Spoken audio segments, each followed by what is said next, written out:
Well, hello there, everyone. It's me, Kristi, and I'm coming to you with an episode of An Atheist Asks, a series that I do periodically, which means whenever I have content worth doing it for. And I'm really excited on this show to have T1J, the one janitor, joining me. So yes, thanks for coming and joining the channel and having a chat with me. No problem. Thanks for inviting me. So we're going to have a little chat about your video that covered the issue of skepticism in the skeptic community. But before we do that, if for those people who might not know your channel, and I think probably most of my viewers would know your channel, but in case somebody doesn't, do you want to tell us a little bit about the scope of your channel and the sorts of content you like to create? And also, yeah, do shout outs for your channels, because you've got a couple that you work on, and each of them have slightly different content. Yeah, well, I guess my main channel is the1janitor, and really it's just a video blog channel where I make videos where I discuss things that are interesting to me, and that's basically the general idea of it. When I first started, building my channel, it was about it focused on like pop culture and like social dynamics and relationships and stuff like that. And then as the channel evolved, I started talking a lot more about social issues and things like that. And that became, I would say, probably the main feature of my channel is talking about social issues. But still, at the same time, I still do just whatever is on my mind. Sometimes I talk about pop culture. Sometimes I just do fun, silly videos. So it's just a personal vlog channel, basically. And I also have a second channel, which is the2janitor, and that's just, I don't have a specific thing for that channel. That's just where I put stuff that I don't think fits my main channel, or like lower production value stuff, or just stuff that has a limited appeal that, I don't think belongs on the main channel. And in terms of YouTube, that's basically what I do. I'm all over social media and stuff like that as well, but as a YouTuber, those are my main channels.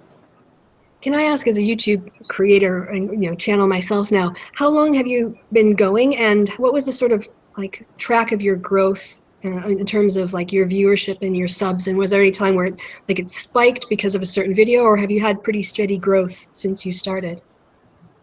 I've been making videos for a long time. I probably uploaded my first video in like 2008 or something, but I decided to like become like a serious YouTuber that tried to make videos like frequently, maybe like 2010. And I was going for a while, and I had a pretty cool, like a decent growth, but I had like a really big year, I think 2014, or like the end of 2013 and 2014. I had like 3 or 4 videos that just, I used to say went semi-viral. I don't think they went full viral, but they went semi-viral. But the fact that there were so many of them in a certain period of time, I just kind of just skyrocketed. Like I went from maybe like around 600 subscribers to like 20,000 subscribers in a few months. And then from there, it's just been mostly a steady growth. And every once in a while, I have a video that does a little bit better. But that year, just on the strength of those few videos that were doing well, that I was coasting off that for like a whole year. Like a lot of videos that came out during that time were getting a lot of views just because I just had a lot of people around at the time. And then I kind of like, that sort of set me up to screw myself over, because I thought that it was just going to be like that forever, because like I said, I was just sort of coasting on that. And then it started to drop, and I had just basically started to slack off a little bit, and then it started to drop, and I had to sort of pick myself back up and not start over, but I lost a lot of the momentum I had, and I'm just now starting to get it back. How did getting big change the way that you interact with people in the comments and your subscribers? It's, I don't know, like it. I feel like it didn't change. Like when I first got that big boost of subscribers, I didn't feel like I changed the way I interacted. I just had a lot more people to interact with, and over time, like whenever you get like a big boost of subscribers, there's some people that are just there for that one video, and then they see the rest of your videos, and they're like, okay, that's not really what I want. And then you have some people, whenever, especially if a video gets particularly popular, you're gonna have a lot of trolls and stuff. But then after a few months, you kind of see who's there to stay. And with those people, like I feel like I interacted um, just the same, just with more people. Um, Lately, and I don't think this is really due to me getting bigger. I just think the culture of YouTube has changed. I think I've changed the way I interacted, especially in YouTube comments. Like I don't comment on my own videos nearly as much as I used to, because I just don't think that the conversations are happening the same way they used to. I mean, it could be because I'm getting bigger, but I also think it's because YouTube has kind of changed. But when it first happened, I felt like I was just having fun talking to everybody, and I don't know if I really changed. It's hard to, because that was kind of like 3 years ago, so it's hard to actually remember. But I feel like it was just the same, just with more people. Right. That's a very nice segue into the next question. I'll kind of skip. We've kind of talked in advance about the topics we were going to go over, but you've been an observer of YouTube now for a while, and you've been an observer of things that are going on in the atheist and skeptic corner of YouTube. So your perception of that and how it was compared to what it's become now, and your own experience, like you said, within the comments. Can you talk a little bit about what it felt like in the past and why it feels like it's changing for you, or you feel like it's changing now? Yeah, and I'm interested to see what's going to happen after the American election is over, if that's going to affect everything, because that could have a lot to do with it. But it's just like I feel like there's less like actual discussion. It's just people sort of yelling at each other, and people like asserting their opinions at each other, and like it's like back in the day. I feel like you had your viewers, and people would leave constructive comments, even if they were disagreeing comments. They'd be constructive and civil, and then you'd have a couple of trolls, and that's to be expected. But I think now, either there are way more trolls, or people in general have just become more combative and uncivil on the internet. I don't know which of those two things it is. And that's, and it's not just comments, it's just like everywhere you go, like there are people who make completely innocuous comment or content, like nothing controversial whatsoever. But then I would like a YouTube, an example is a YouTuber that I watch is Wheezy Waiter, and he makes very innocuous content. It's very like family friendly, doesn't talk about politics or anything. But he made a video, like he got to go visit Hillary Clinton. He made a video about it. And just the fact that Hillary Clinton's name was on the video, that video got a whole bunch of dislikes and a bunch of shitty comments. And it's like, YouTube didn't used to be like that. And like I said, it could be just because of the election, people are in high emotions and stuff like that. But I've been noticing things like that a lot lately. Just people are more combative and more like just unwilling to be challenged on anything. And I don't know, it's really disheartening to me. So in contrast to that, how do you approach examining other people's arguments or other people's views that are different from your own? What is your philosophy or approach when you maybe see a video of something that you are pretty sure that you're not going to agree with? What's the mindset that you put on when you're watching that content? Well, I try, I don't know, me personally, I am happy to be disagreed with, as long as it's a thoughtful disagreement. I don't know if everyone approaches it the same way, but like, for example, if I see something and the person is just, you know, clearly being dismissive and being a douchebag, then I just will dismiss it outright. I have no, even if they're making a point, I don't have time. I have better things to do. But beyond that, I don't like, I'm not as offended by people disagreeing with me as some other people are. Like, it doesn't bother me that much. It's okay for people to disagree on stuff. So if someone says something like, and you know, I think it's important to interact with people who disagree with you, because it broadens your perspective. Like, and I feel like that's clear to anyone who's, you know, had a serious conversation with someone who's disagreed with them before. Like, it can't help but make you have a broader perspective on the topic. So I'm, you know, it doesn't make me uncomfortable to be disagreed with, I guess. So if I watch a video of someone, you know, making a point that I disagree with, I just note it and then go on with my life. You know, it's not, you know, and you know, I'll think about it and things like that. Sometimes I'll leave the video with nothing changed whatsoever from my perspective, but that's fine. And sometimes I'll be like, okay, I still have my opinion, but this is another aspect of it that I didn't think about before, and that's fine too. And I don't know. I feel like a lot of people don't approach things that way. Like, I feel like people, when they see stuff they disagree with, they're just like ready. It's like, oh, I'm about to own this dude, or like, this dude's an idiot, or this person is frustrating. Like, I don't know. I don't really see it like that. Do you think it depends on what issue is being talked about? Because just from my personal experience, I went on the Skeptic Feminist to talk about banning the burqa, and it's an opinion that I hold in terms of like a feminist critique of the burqa and my problems with it.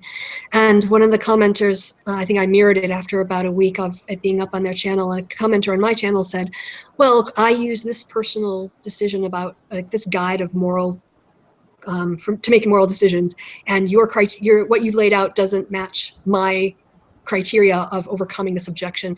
And my response was literally to just go to IMDb and quote the dude from The Big Lebowski, which is like, well, you know, like, that's your opinion, man. Anyway, is that your response? I'm like, yeah. I mean, it's like, I'm not going to have a fight about this, because like I said in the video, I'm just putting forward an argument so that people can hear it, but this isn't something that I'm going to do activism about or be really intense about, because I don't think it's going to go anywhere in the US. So it's just an opinion. So I was quite happy to, you know, really just go, yeah, fine, that's your opinion. I'm not going to try to argue you out of it in any meaningful way, because, you know, but on other issues, like, let's say, you know, you touch the third rail and talk about the wage gap.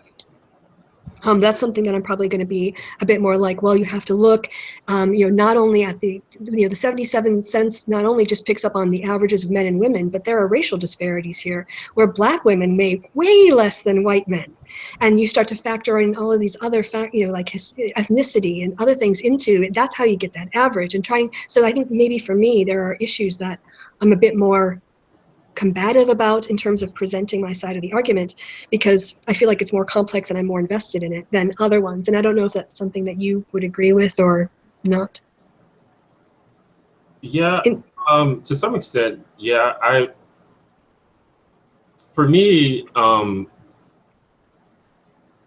don't know, like with the wage gap thing, to me, that's a matter of people like not being honest. And in that situation, I don't like that. It's easy for me to just dismiss people who aren't being honest. Like, if someone is that I feel like is being honest, I could be wrong. There are obviously some issues where I just feel like your opinion, like, you know, there are people who defend pedophilia, and, you know, that's not, I'm not just going to be like, okay, it's okay to disagree. We'll agree to disagree on that. I'm going to say you're like kind of fucked up as a person. So, you know, obviously there's things like that, but in terms of something where I feel like the person has made an honest, like, an example maybe that's more likely is there's a huge gun debate in America, and I'm actually pretty. I have an emotional response to the gun debate, and I'm like on the anti side.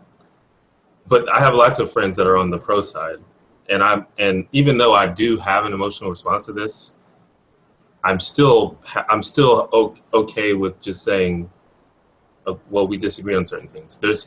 And I think that's like usually when you have a discussion with a person, that's what you need to try to get to is like that fundamental thing that you disagree with that probably no one's going to change about. But that thing can't be like a fact. Like you can't disagree on a fact. Like you have to agree with the fact, and that's or what is commonly, well, not believed to be true, but just like accepted as true, and until you can disprove it. But if it's just a thing like a worldview about like with the gun debate, it's like the right to bear arms is like you can't argue against that. It's like, okay, you do have the right to bear arms. What do I say to that? So you got to find the thing the fundamental thing you disagree on. And I'm still happy to just say, well, we don't agree on that. In an issue like that where it has real world ramifications, you still need to figure out what you need to do after that. But I'm not going to try to convince that person to change their mind about the fundamental thing. It seems like a waste of time to me.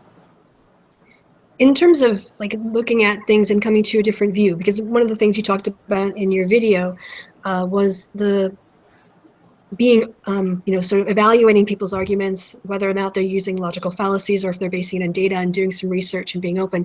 Maybe you could take the audience through an example of a time that you held view A and then went out and did some research about it.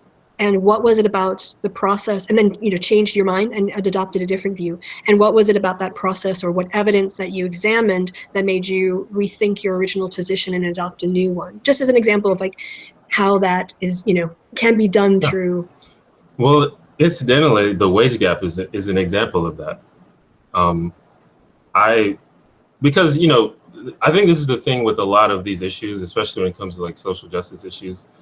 A lot of these things just seem too absurd to be real, so you're like automatically skeptical. And so I was that person that was really skeptical. It's like why would like the thing they said, like, why don't they just hire women if they could pay them less? Like it's the type of shit I used to say. And it's so when you first start to look at it, you get to the point where it's like, oh well, that you have to account for all these other factors, which is true. And I'm not immune from bias and things like that. And it takes a while, but I mean, for me, it's just I just kept looking at stuff. Whenever I hear something a lot, if I hear a lot of people saying something, I just want to check it out. And so when I had actually a particular friend that I used to talk to about the wage gap a lot and just other issues, and I think she was probably the first person to suggest to me that even when you factor in those things, that there's still an unexplained gap. And I was like, that sounds dumb, but I don't know, you just look it up. And once you keep looking stuff up and you keep seeing the thing that contradicts your conviction, if you're an honest person, you just have to be like, okay, I'm wrong. And that's an example. I think that's a example of that happening. Another example for me was climate change. I used to be a climate change denier. And again, just look it up. Like, if you're an honest person and you're presented with evidence, you don't try to, do mental gymnastics to find a way to describe why it's wrong or find something. If it's in your face, you just have to be like, okay, well, maybe I'm wrong. And those are two examples of that.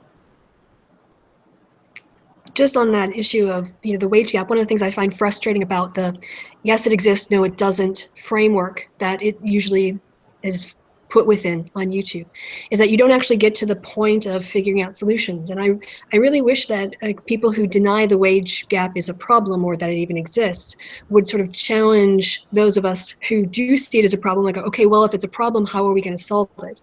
Because I have a whole list of things that we could do to solve the problem. One would be pay transparency within companies. That's not going to harm men, right? If we just do pay transparency so that employees can see what people who have a similar experience in a similar job is making, that process already is going to force employers to look at their books before they put that number out and maybe do that adjustment.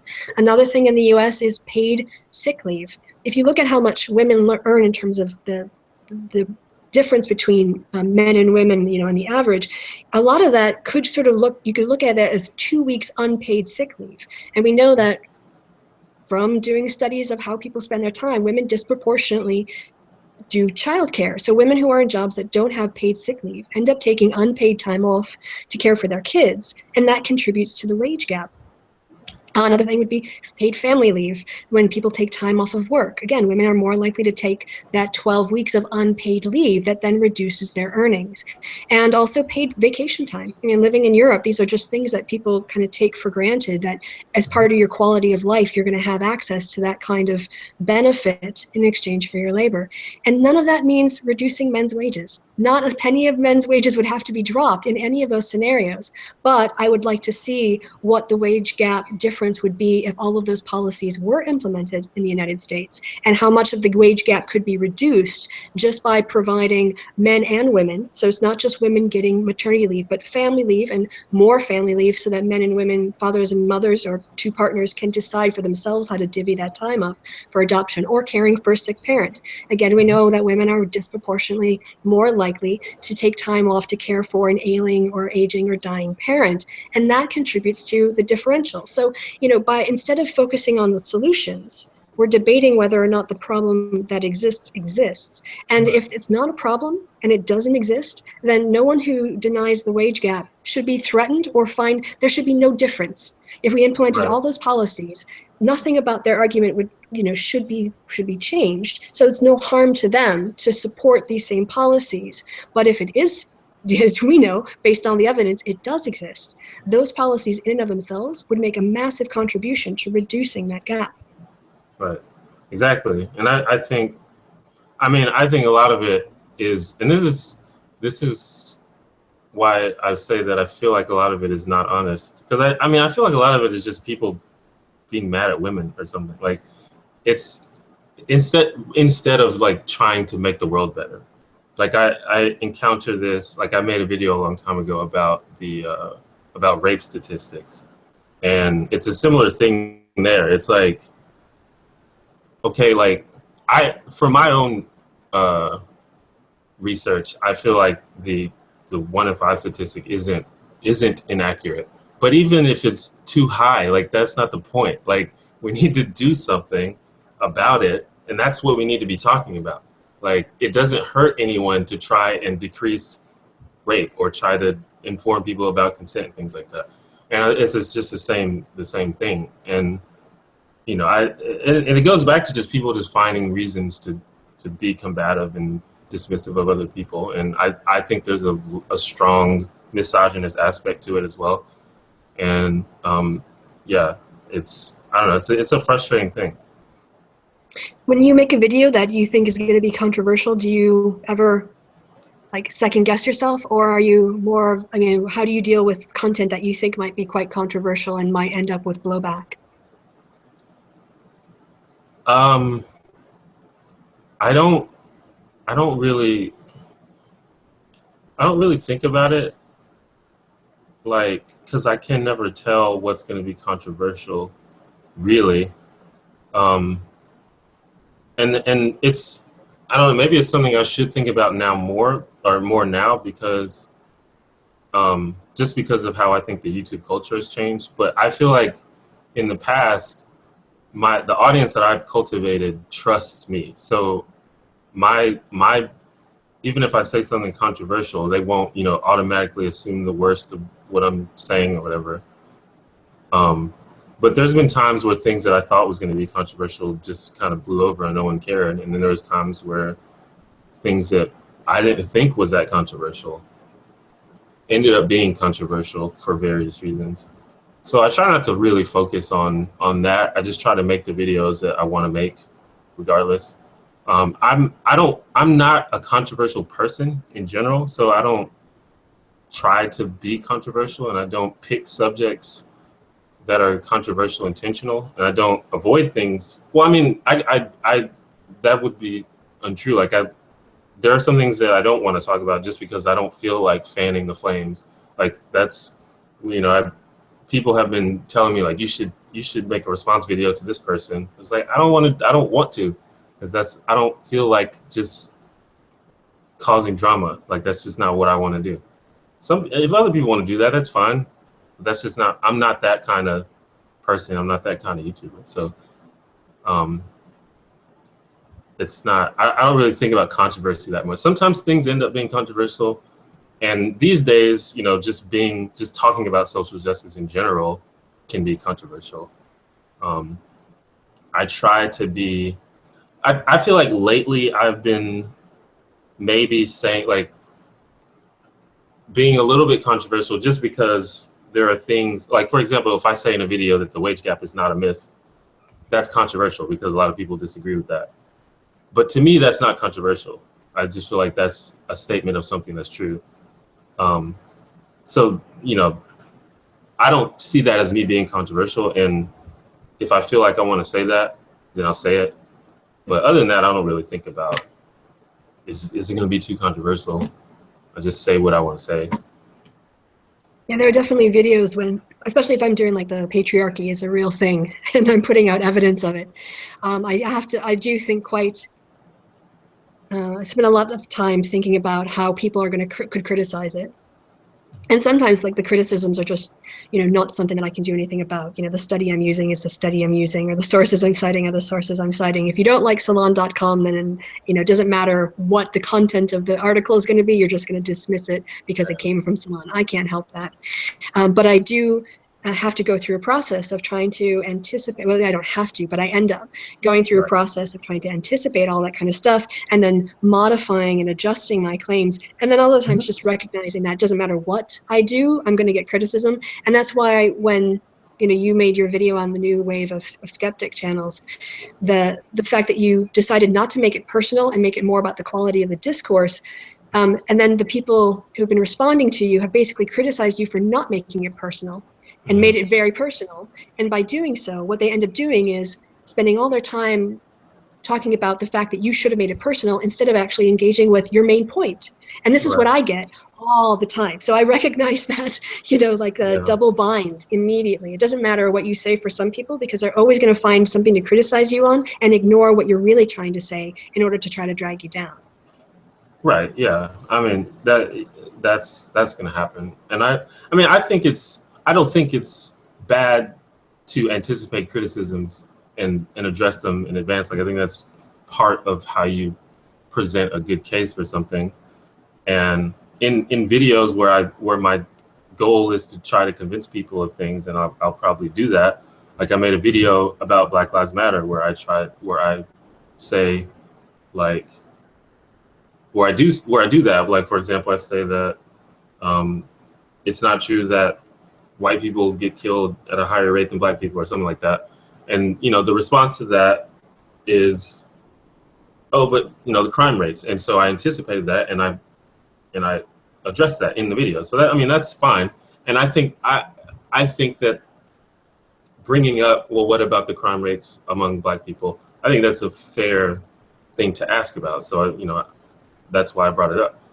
In the video, New Wave of YouTube Skeptics, I sort of formulated that video differently because the aim of that video was not to convince people who disagreed with me about something. If it was, I would have done it differently. And to some extent, I kind of knew that I was going to annoy some people. But I guess I was a little bit naive. I didn't think that people would be so offended by it. but just because it was so vague and it wasn't addressed to anybody, and it was clearly for my audience. But I mean, I can see why you would watch a video. Like, if you're not my audience, I can see why you would watch that video and be like, what is this guy talking about? That's weird. Which that's fine, but you know, that doesn't give you the right to assume stuff. You know, just, you could either like ask me what I mean, or you can just disagree, which is fine.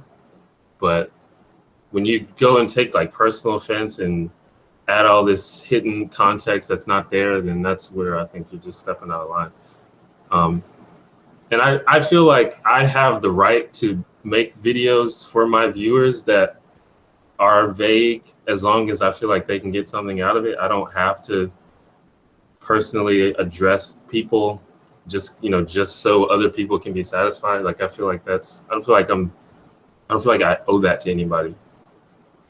For the benefit of the 28 live viewers we have, do you want to just summarize what the main message that video was what you wanted to convey to your audience, just to kind of give some context for people who might not have seen it? By the way, I will put the card up for that video in the corner in the later ones, and also a description and link below for those of you not watching live.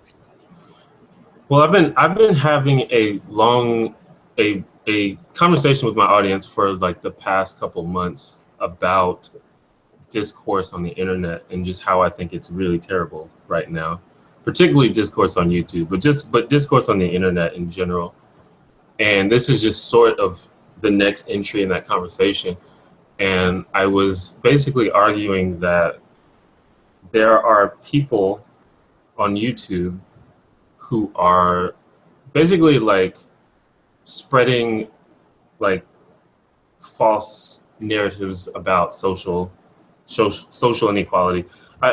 Basically, I would say, I mean, this is kind of a generalization, but denying that a lot of social injustice that exists, like denying that it's real, and sort of sending that message out into the world. And in some cases, I think doing it dishonestly, like intentionally. And my entire message to my audience was like, don't do that. And like, try to understand when people are doing that. Be cognizant, make sure you do your own research, and don't just listen to some charismatic person on the internet that says something. Just be skeptical. That was the message to my audience. The purpose of the video was not to call anybody out. I was just using an example of a thing that's happening. Like I said, I knew that I was going to annoy some people, because people are going to think I'm talking about them. And there are people who I'm talking about, obviously. But like I said, I don't have to tell you who I'm talking about, and I don't desire to just randomly start a YouTube argument with people. That's not what I want to do on my channel. So it was just a general message from my audience, is to be skeptical, do your research, know what you're talking about, and pay attention, pay attention to what people are telling you, and be skeptical of what people are telling you, and make sure you know the facts about stuff, so you can know when someone is twisting them. That was kind of basically the idea. Based on the initial comments you got, do you think that your audience understood what you were trying to get at? Yeah, I mean, and when I put a video out, I have my sort of idea, and then sometimes people will get things out of the video that I didn't necessarily intend, which is also fine, because that's just what happens when you make stuff. But the initial response to the video was very positive, and very like understanding, and very like, I guess it was mostly agreement, but there were people who had some questions. I got some emails wanting further clarification about certain things. But overall, I think people did understand what I was talking about. And it wasn't until these other people started picking it up that I started getting like hundreds of dislikes and stuff. But that's going to happen. Were you surprised at the responses and the reactions? The response videos, I should say, not the the response videos, and Yeah. then the subsequent. Like I said, I think I was a little bit naive. I didn't think that people. I think I constantly give people too much credit, which is kind of, I don't know if that's a good or bad thing, but I really felt like, especially in a crowd of skeptics or whatever, to take personal offense as something that's not personally directed at you, to me, is just like really ridiculous. And I didn't expect people to do that. Especially like, you know, some of the bigger people. Like, I felt like they would just be like, oh, who's this clown? I don't care, whatever. He didn't even say anything, whatever. Um, but, you know, I guess when you feel attacked, then, you know, you have that emotional response and you feel like you have to respond. But I think I was a little bit naive about it, but I don't know. After like the first one, I don't even know how many videos there are about it, but the first one I saw was Jeff Holliday's video, and I kind of knew what his video was going to be like because we sort of argued about it on Twitter like a few days before he released the video. And in the course of that audience, that's when I sort of realized it's like, oh, wow. Because I was also getting like mentioned in a bunch of other tweets and arguments and stuff. And I was like, oh, well, these people are like kind of mad. So, but yeah, I was a little bit naive about it, I think. So I watched that video last night, and that's on your second channel, which is the 2janitor, right? That's Yeah, the 2janitor. Well, my response to Jeff Holliday's video is on the 2janitor, yeah. And I watched it in two sections because it was, I think, about an hour and a half long by the time you'd finished it. But from what I was trying to remember, all the things it went through, did he ever actually really engage with what you called for? The whole thing about being skeptical and looking at the quality of the arguments. I don't remember him actually taking that topic up in the course of the video. Well, I think he didn't like what he perceived as my definition of being skeptical, or maybe he thought that I wasn't being skeptical. I mean, he sort of touched on that, but most of it, I think, was just him taking offense and thinking that I was attacking him and his friends and thinking that he should defend them. But he did mention that he didn't, basically either implied that my definition of skeptical wasn't adequate, or that I wasn't adhering to my own definition of being skeptical, which I guess is more of a criticism of me than the idea that I was trying to put out there. But yeah, I think most of it was just him feeling attacked and personally defending himself and whoever he feels like I was attacking.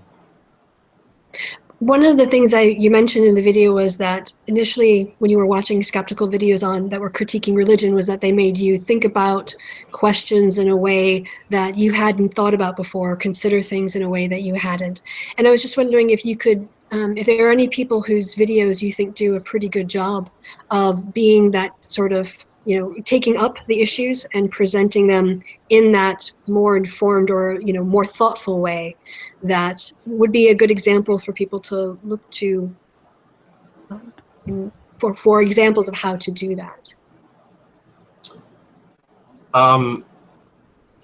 Like in terms of social issues? I think you mentioned TMM, I know, in the video, of taking questions up and things like that. So it doesn't have to be social issues, but just someone who you think, yeah, does, like, what is it about that content, you know, that what characterizes a good skeptical? Well, it's hard to really say these days, because just the skeptic space on YouTube is just, I just feel like it's just a bunch of people fighting with each other. Like, it's hard to, I'm a little bit new to the new skeptic space, because I sort of had stopped watching skeptics for a while because I just like started caring about other things than atheism, I guess. And then I sort of picked it back up, and it's I don't know of that many channels that, like, in general discuss ideas like on a regular basis. I mean, there are channels that I think talk about things in a cool way, like Vlogbrothers, for example. They're not a skeptic channel or a social justice channel, but they talk about issues in a very thoughtful way every now and then. And there's other channels like Marina Shut Up and some others that I think just talk about things in a general way, in a thoughtful way. But it seems like most of it is just people like fighting with each other and doing response videos to each other. And to me, that's not that productive or thoughtful. That's just you like trying to like own somebody. And I don't know, like not own, but just like, hey, it's more about the person than it is about the issue. And that's what I'm seeing a lot. I mean, I could be missing a whole lot of stuff. So it's hard to think about that. And in terms of like channels that still talk about religion and things like that, you know, that, like I said, that's a thing that I rarely even see anymore. TMM is one of my favorite channels, but his channel is mostly him like sort of picking apart bad arguments, which is, I mean, it's kind of low-hanging fruit. It's entertaining, but I don't think it's an example of someone like unpacking like a big issue in a thoughtful way. He's just sort of discussing specific arguments that are bad arguments and explaining why they're bad, which I find entertaining, but I don't know if that's an example of what you asked. So I mean, I don't know. Like I said, I'm a little bit new to this whole space. I've been paying attention to a lot of the larger people and things like that.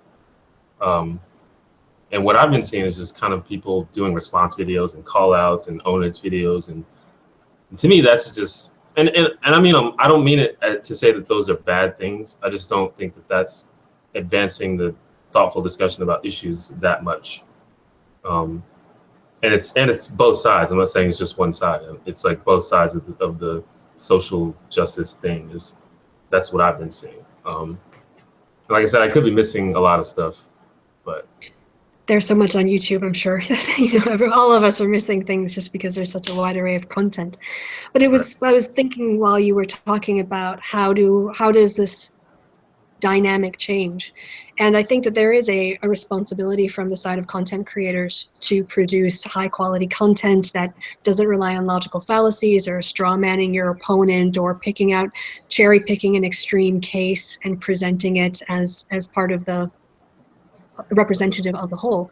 But then there's also the audience side of it, which I think, you know, the audience could go a long way to improving a content creator's stuff if they were more demanding. I'm like, dude, this is low-hanging fruit, or this is just a cherry-picking fallacy, or can you do something besides straw man? Can you actually like take up some of the data and tell me why this study that shows that the wage gap using a regression analysis isn't reliable, as opposed to just, you know, dismissing it out of hand? So I think that there is a symbiotic relationship here, and that's what you were trying to do with your audience, which is kind of ask people to up their game and demand more in terms of the content that is being put out. Yeah, I would definitely agree with that. That has become like a major theme or goal of mine, is just to encourage my audience to be more critical and to like you said, just to sort of demand better from who they're speaking with or whatever. I can't, admittedly, I've often been pessimistic about achieving that, but I think that it's, you know, if it reaches like 2 people, then that's fine. That's worth it. By the way, I thought of a person while you were talking. ContraPoints makes really, really good videos, in thoughtful videos about general subjects. He doesn't have that many videos up, but the ones he has, some of them are response videos, but some of them are just really, really good, thoughtful videos about subjects. So that's an example. I just thought of that while you're talking.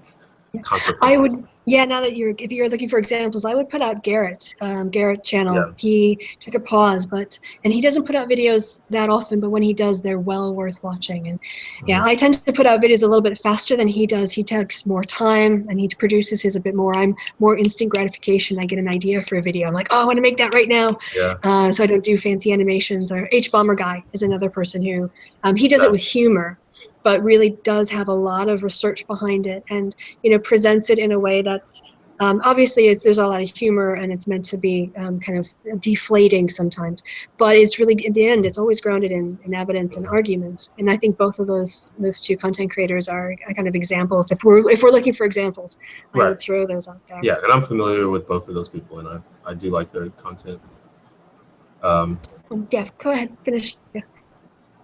Well, I just need to watch more, I guess, because I do like Garrett and H Bomber Guy, but it seems like a lot of their videos that I've seen are those sort of response videos, and I don't mean in a bad way, but it's more like, here's why this person is wrong, not here's why we need to talk about this issue in a broad way. And that's sort of what I meant by that. But I mean, I think it's not a bad thing to point out, especially when you're taking on someone with a really big audience and they're saying stuff that needs to be criticized, then I don't have a problem with that. But just as examples of what we were talking about before, in just terms of advancing the thoughtful discourse about certain topics.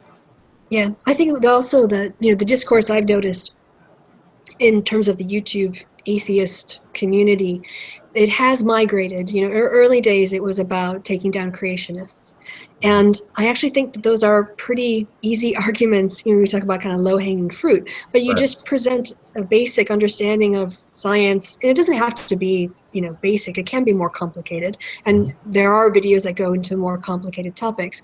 But when you take an issue of like radiocarbon dating, there's a lot of science out there that explains it and why creationist claims about radiocarbon dating are not really realistic, they're not reliable, and you can present that in a very factual way and feel right. But with social issues, I think people kind of took that mindset of I'm right, you're wrong into the arena of social issues, where there's a lot more gray area. But the dichotomy still remained. Yeah. Would you agree with that? Yeah, I would. I think that, and this could be my fault, but I think that, especially with the Skeptics video, but with other video, I sometimes get accused of not acknowledging the gray area, I guess. But I feel like we have to. There's some things that we have to establish a starting point when we're talking about social issues. So like for example, if you don't agree, as many people don't agree, that women in the West or women in America are a oppressed group. So if you don't agree with that from the beginning, then we're like behind. Like, we have to take care of that first. And there is a lot of nuance in that topic. There's certain situations where the marginalization shifts the other way, or doesn't shift as much, or whatever. But we have to agree broadly about certain trends before we can move forward, even talking about social issues. And that's like with me, like in my response video to Jeff, I've said that if the trends are leaning towards the thing being true, then I'm okay with saying that thing is true. We can talk about the nuance. I'm not denying the nuance, but we have to agree that a thing is true before we can discuss how to fix it. And I think you can do that with social issues. There's always gray areas for sure, but I still think that there are some things that we can agree on. And we can, there's some things that maybe we can't agree on, or that maybe are too nuanced for us to broadly claim them. And maybe that's the argument, but we have to figure those things out first, I think. Yeah. I would, definitely. Like you said, starting point, you have to kind of start with at least agreeing on what constitute the basic facts. And if you can't agree there, there's really no point. There's no productive conversation that can come out with debating reality. And just on a sort of a random point, but I know that one of the responses to the critique of feminism and feminist theory and feminist critique is, well, I'm not a feminist, I'm an egalitarian. But what I don't see from that side of the people who claim to be egalitarian is them actually trying in any meaningful way to apply egalitarian theory to problems, to show how their egalitarianism maps onto issues of men and women in a society.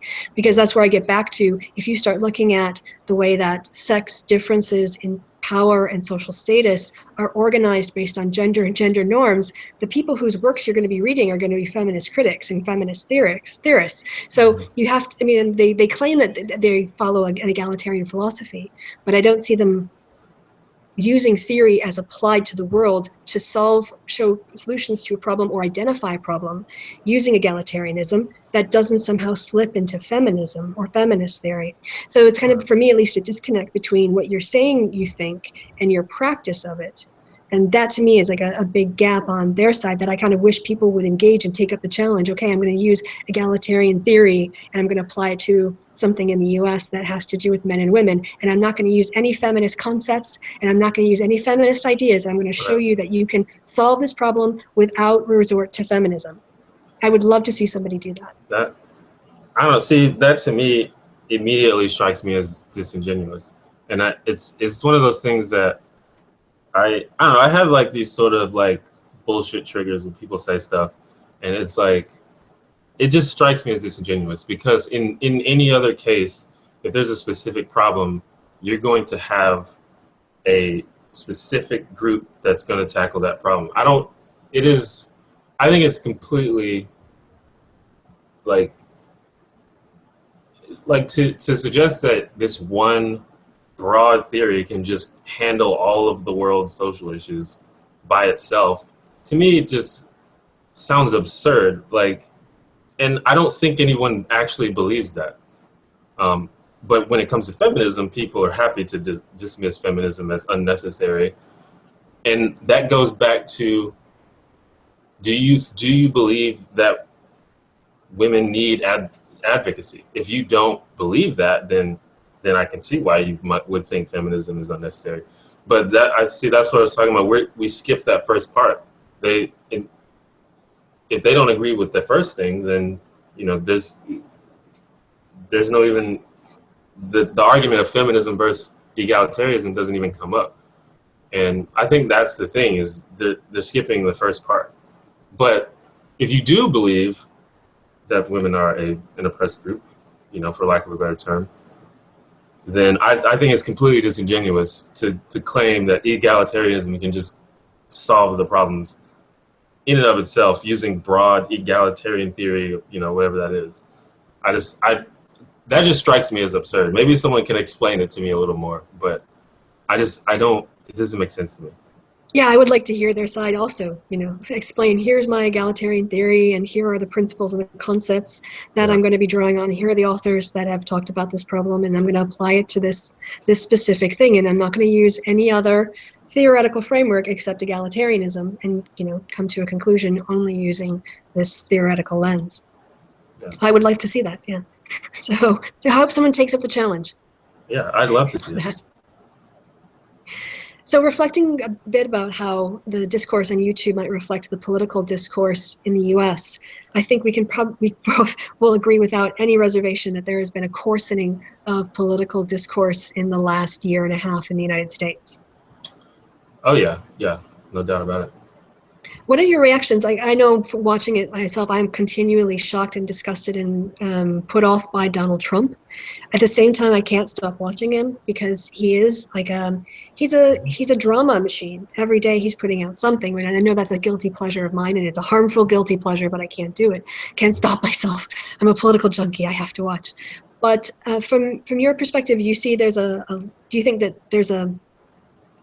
is it just a mirroring of what is happening on YouTube in the political discourse in the media, or do you think that the media is some way enabling people to say things that previously they might refrain from saying because they would worry about social pushback? Or do you think there's a symbiotic relationship with the changing, I know this is a really complicated question, I apologize, yeah. But the changing nature of the American demographics, where basically you have a white population that's getting smaller. Some people find that very threatening, and we're seeing a sort of a lashing out that's been fed by Fox News. So does you think it's more like YouTube reflecting society reflecting YouTube, or a symbiotic relationship between both? I think it's probably more YouTube reflecting society, as I think about it. I think tensions are always high during an election. But even before Donald Trump was a thing, you know, you were I'm trying to think about like what kind of started it. But you were starting to see this sort of this like when the this is where when the term regressive left started popping up a lot. You were starting to see that sentiment a lot. I guess maybe it was the advent of the new atheists or whatever that is. And then you had people like Sam Harris and stuff talking about the regressive left and political correctness and things like that. And these were ideas that I, you know, kind of agreed with. And you started to see that a lot, and people talking about Islam and things like that. And I think that started to just, you know, the pot started to boil with all these people that were, you know, fed up with the politically correct and things like that. And then feminism, I believe, I think there was a time when feminism and feminists, or at least like pop feminists, kind of just ran social media. Like they owned it, I think. And a lot of people didn't like it. And it just started stewing up. And then all these people started popping up that sort of reflected that you know, that frustration, I guess. You know, you had the people like Sam Harris, who he was mostly, you know, a critic of religion, or is, I say was, like he doesn't exist, but of religion and political correctness. I don't know that he talks about things like feminism that much, but, you know, just that whole idea of the regressive left or whatever. And if you've ever spent any amount of time on Tumblr, you've heard people talk about social justice warriors, like before it became like a mainstream thing. Tumblr and Reddit and like Tumblr in action, things like that. You've heard this stuff brewing, like sort of in these like isolated spaces. And then these people started popping up that were, you know, not even necessarily bad people or people saying things that were wrong, but just sort of reflecting that frustration. And I include people like Dave Rubin and Joe Rogan and Milo Yiannopoulos and people like that. All these people started popping up. And then I think that it was like a snowball from there. And then you have Donald Trump, who shows up, and he's like the extreme version of that. And from there, this guy, you know, he's literally on TV every day, on the internet every day. And I think that's just when it just hit, you know, the critical point. And I think and this probably happens with any kind of sort of reactionary movement, it just sort of ramps up until it just gets out of control and just becomes very extreme. And I think that's what happened. I think that's the only reason that Donald Trump was able to succeed and get away with doing what he does, because this movement has become so reactionary that they find they can support a guy like Trump, who I think by any like honest person's measure is like terrible. I don't know. Maybe that's just me projecting, but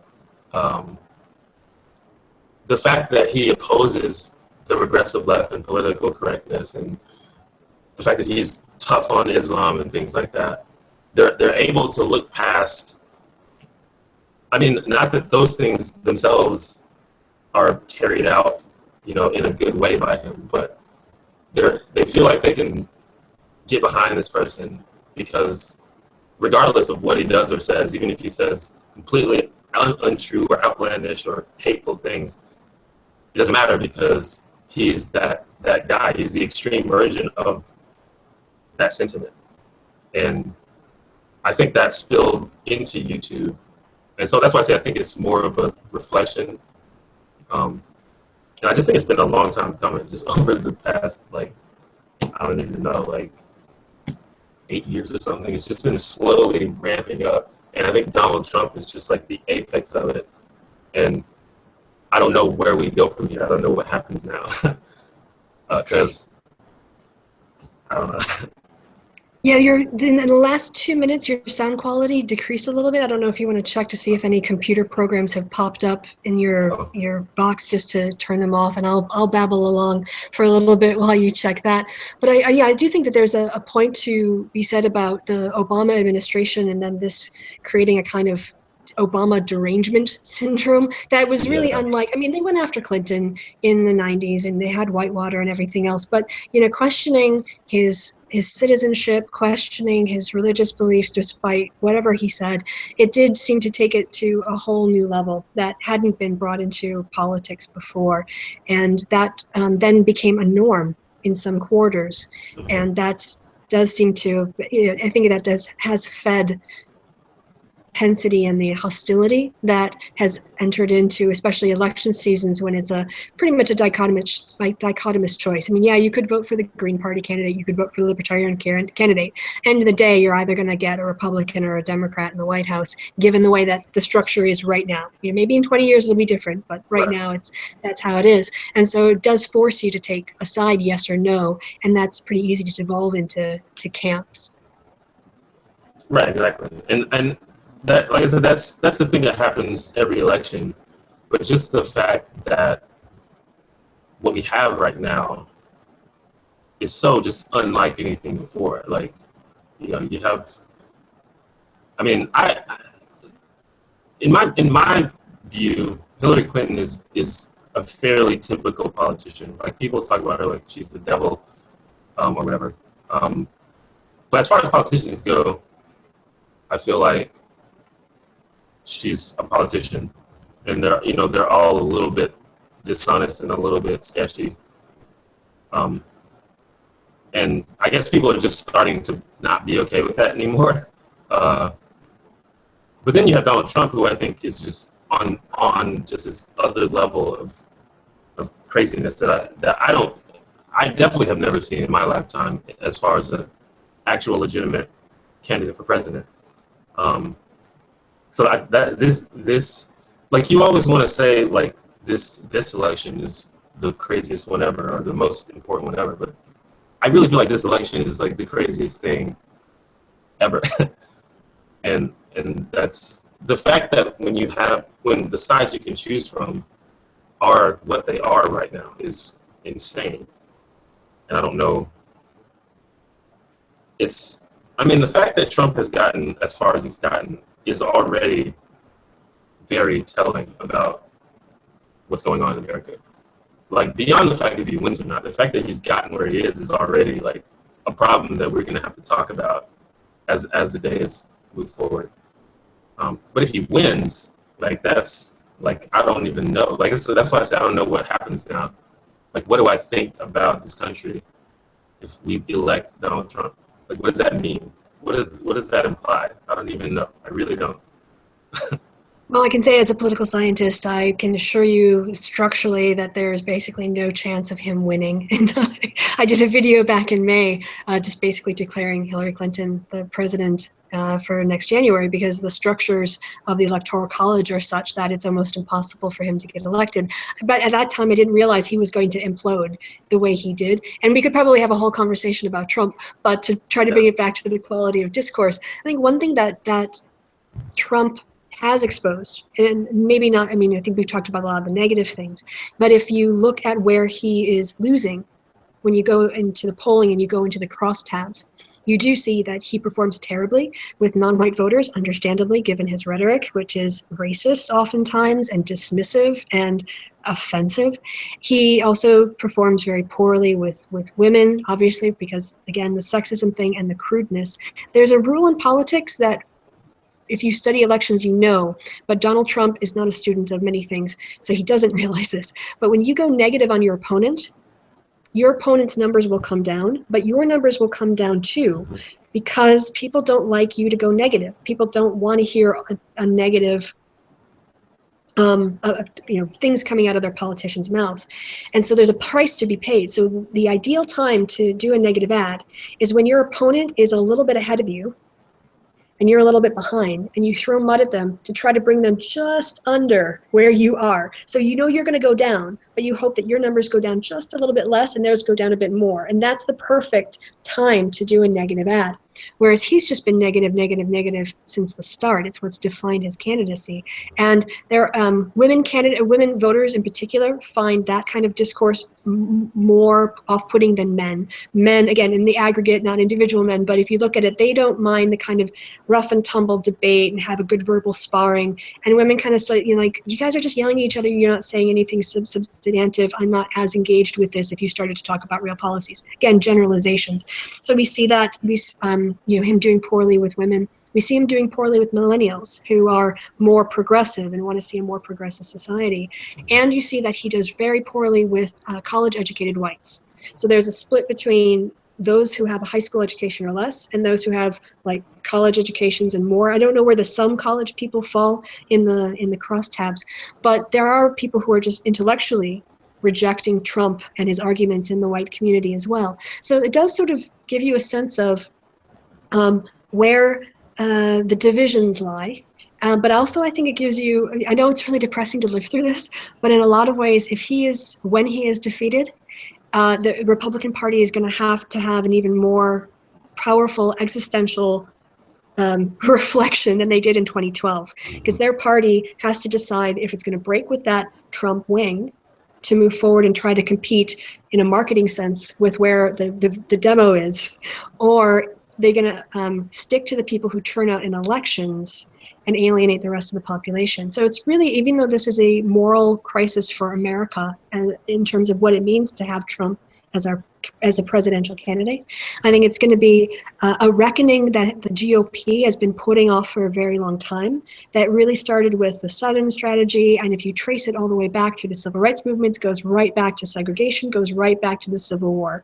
So there's this segment of the American society that is still carrying on with, that has always been there, continues to be there. It's just how it's presented has been changed generation to generation. And this is going to be, the mainstream parties now have to decide, Republicans are going to have to pick a side, basically. Right, absolutely. And it's hard to really imagine or think about. And I'm interested to see what happens. Because, I mean, I feel like everyone has been saying this for like a decade. It's like, oh, the Republicans are, they're shooting themselves in the foot. And, there's been many times where people have called it. It's like, oh, this is it. The Republican Party is over. But they just kept ramping it up and up. And it seems like it can't get much worse than Donald Trump. Like, I remember when the guy, I can't remember his name, when the guy said the thing about legitimate rape or whatever, that thing. Or Todd Aiken? Like, yeah. I remember watching that. I was like, oh, shit, the Republican Party's over. Like, that's, but, of course, they kept going. So I'm interested. I don't know what they're going to do. And I think, like, and not just the party, but that whole conservative establishment. Like, is Fox News going to change how they operate? Is Rush Limbaugh going to stop saying the shit he says? Like, what's going to happen, So I don't. Well, getting this back to the YouTube community, we've been going for an hour and 10, so I guess we'll probably start getting to the wrap-up point. Yeah, I think just, moving forward, one of the things maybe we'll close on is this notion of an atheist community and the resistance to the notion of community. I'll give my take, and then I'll throw it back to you and see what you think. But I definitely see that there is a community of people who are atheists. And I would agree with the idea that there isn't an atheist community on YouTube because there's way too many divisions and there's way too many factions and there's way too many things that people are just incommensurably not able to agree on. But I definitely see a nexus of whom people I would consider progressive or more liberal in the not the classical liberal, but in the actual modern meaning of liberal, content creators whose their focus is to put out issues on social justice and talk about why it's important that we address these issues, to do response videos to people who are making videos that they think are fallacious or need to be countered. And whether or not people on the other side of the fence want there to be a community, I see communities forming. I see a community of people who interact and network and come together to share in ideas and to go back and forth. And so you can't say that we're not a community and then stop other people from making community. We are making communities. And the question is, you know, do you want to be part of that community or not? And if you don't want to be part of a community, that's fine. But you don't have, other people don't have the right to tell us that our community isn't a community, in my opinion. Yeah, I mean, I feel like people just have their own definition of what constitutes a community. Like, I feel like if a lot of people that are like-minded are talking about stuff and collaborating with each other and having discussions with each other, that's a community. Like, I feel like it's not that deep. I don't know why people are pushed back against that. Like, what's bad about that, or why does that? I guess people think that it implies that there's a hive mind or something like that, but I don't think the definition of community implies that. It's just people in a similar space talking about things. And I mean, I'm like sort of tangentially related to this whole thing because, you know, I talk about things other than social justice, but I'm like a product of YouTube. Like, I've been on YouTube since almost the beginning, and the thing about YouTube is the community. Like, that's one of the things that makes YouTube unique and cool, is the fact that we can, you know, have discussions with other creators and collaborate with other creators and stuff like that on whatever the subject is. Like, in my response video, I used the example of beauty bloggers. I mean, there's a community of beauty bloggers. They collaborate with each other. They have similar interests.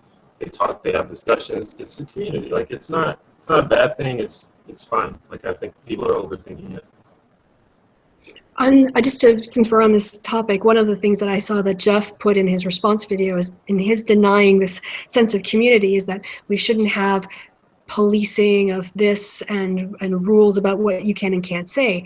And I just found it really funny that he would say that, given that there's a massive, really hot debate going on, not on the progressive side of the YouTube skeptic community, but on the other side of whatever you want to kind of label that group. There's a YouTuber, Atheism is Unstoppable, who routinely doxes people's names and has been involved with doxing, actually, to Motivator Opinion, who's a person that I've collaborated with on other things in the past.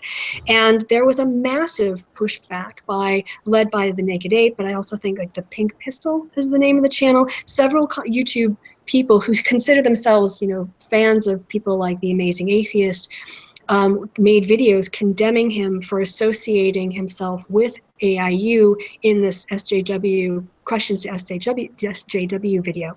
And the whole point was, you shouldn't be associating with this guy. He's a doxer. Doxing crosses a line, and we need to shut those doxers out, to punish them, to show them that their behavior is not acceptable. So even while Jeff is denying the fact that he doesn't exist in a community, and that he opposes the notion of a community doing things like self-moderating and establishing norms and excluding people who break those norms in order to maintain a cohesive set of values within a community, that's exactly what's going on there. Right, yeah. And it's when it comes to self-policing, you know, I just think, like I said, I think it's overthinking it. Like, you're thinking, like, they're thinking of people making rules. It's like, okay, you can't talk about this, you can't talk about that, and that's the rule. Like, that's not really how it works. It's people coming together to say, okay, well, maybe we shouldn't do that. And then, you know, just first of all, just because you criticize someone or say that they shouldn't do that doesn't automatically, you know, remove them from your community. But you can, I've seen it before in other communities where someone was doing something like that crosses the line, and they were ostracized by that community. And that's part of what happens when there's a community. Like you're saying, basically, is it reinforces the idea that the community exists. Even if you don't want to call it a community, by definition, it's a community. Right. Yeah. Exactly. Yeah. I don't know why that's bad. That's the part I'm missing. Like, why is it bad to be in a community? It's fine. I think it's good. I think it's cool. I don't know. Yeah, maybe it's a division of people who think that they're autonomous, you know, atomistic individuals who have a great deal of freedom. But where I came from, you know, I did training in community action, or, you know, organizing, educate, agitate, organize, and linking up people and finding empowerment through connection and giving people voices so that they feel empowered. That's always, to me, been a very positive thing. So I don't think of community as restricting my rights. I see it as being a place to enable other people's voices and lend yours to their voices in support. It's a strengthening, not a confinement. Right. Yeah. And that's, I think that's one of the reasons why the I guess I don't know good terms, but I just say the anti-SJW community. I hate that term, but it's not a good term. There's no good term for it yet, though. Yeah. I think that's one of the reasons why that side, at least from my perspective, they tend to have like larger channels, and I think that's because they have a strong community, and because they share each other's work and they collab with each other a lot and stuff like that. Not that other people don't, but they have that community, and that's why that happens. Yeah. Well, I'm not going to ask how to fix the problem of YouTube, because I don't think either of us know how to fix the problem. I think, you've done your bit by basically talking to your audience and saying, think about the quality of arguments that are being made and question assertions. Don't just accept things because they confirm your worldview, but always be willing to hold open an idea that that study they're citing could be disproven. Or a new study could come out with better data that shows a different result that's more reliable than the first one. So don't be dogmatic about your beliefs, being open to being corrective, being open to new results, new information all the time.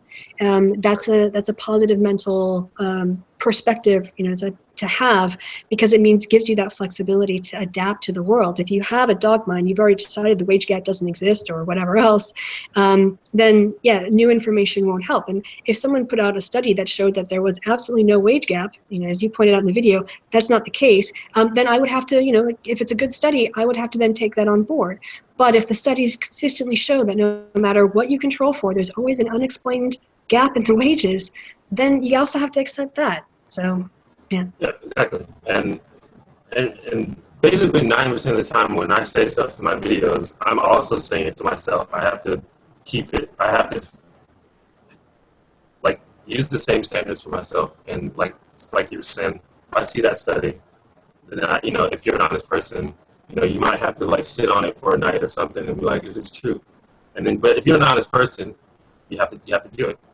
And that's why, I share with my audience. And hopefully, I'd like to think that's it, just even if it just sparks a little bit in two people's brains, like if they just, for 5 seconds, they think for 5 seconds more than they would have thought before, then that's fine. That works. Yeah. And also, that one new study isn't the end-all be-all. There's always a possibility for a new study. So holding your views tentatively and being willing to change. Because, maybe if we did see all of those policies that I enumerated earlier in the Hangout come out, maybe the wage gap would disappear. And then we could move on to something else, So, well, this has been a lovely chat. I'm going to wrap it up, and then we can maybe talk a little bit to just close it up off air. But before we get off, before we leave, is there anything that you wanted to discuss that we haven't? I don't think so. I feel like we covered a lot of stuff. On the spot. Okay, good. Well then. Yeah, I don't know. Thanks. Okay, good. Well then, I think this has been a really interesting and productive conversation. I think anyone who came to waiting for you to name names would be disappointed, but that wasn't the point of the Hangout. The point of the Hangout is to talk about the quality of content and the kinds of content we want to see, and how our viewers engage with the content, and what we can do to maybe improve the discourse a little bit, or make small improvements, to add to knowledge as opposed to add maybe to dogma and confirmation bias, which all sides, can improve on. So thank you so much for coming on. It's been a really great chat. I appreciate it a lot. And for those of you 31 viewers who are watching, thank you guys so much for your time and attention. I appreciate it. I've been Kristi. You've been awesome. Just a programming note. I'm going to just talk for a couple minutes here, T1J. I've started working on the series, Did Jesus Exist?, which looks at the historical arguments for Jesus, and also the mythical arguments for mythical Jesus. And I am 22 slides in. It's going to be, I think, not so much an atheist reads series, guys. I'm going to take Bart Ehrman's book, and I'm going to rearrange it and present all the arguments he makes, but in a different order. So I'm hoping to start to film that shortly and to have that out by the end of the month. So I've been promising that since June, but it's been a big project. So wanted to give you guys an update and let you know that I've been working hard on that. Okay, guys, thanks for watching. I've been Kristi. You've been awesome. If I didn't say it before, and I'll see you soon. Oh, and do you want to say goodbye to the audience too? Sorry. Goodbye, guys. Hope you enjoyed it. Goodbye, everyone. Okay.